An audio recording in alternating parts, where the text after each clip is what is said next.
nga bisan unsa ta ka busy sa atong kinabuhi, mangita gyud ta og panahon nga makaampo.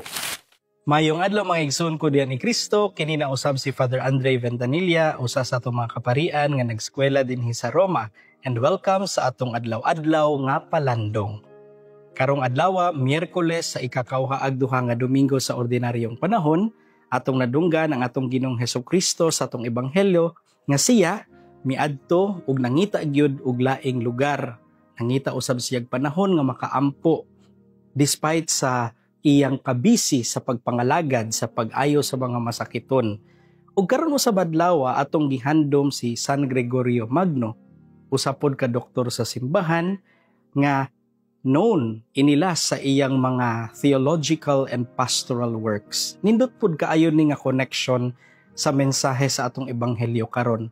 Sanglit ang pag-ampo makahatag man gyud og tinud-anay nga pastoral work.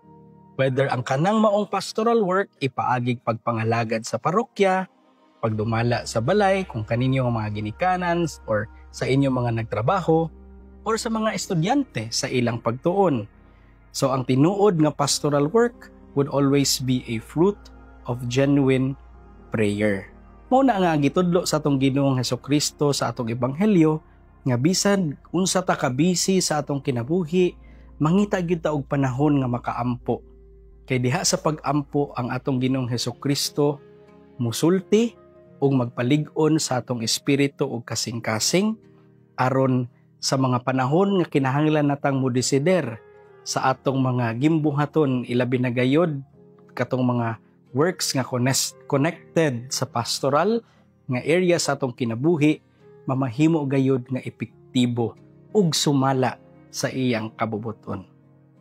Mayong adlaw mga igsoon.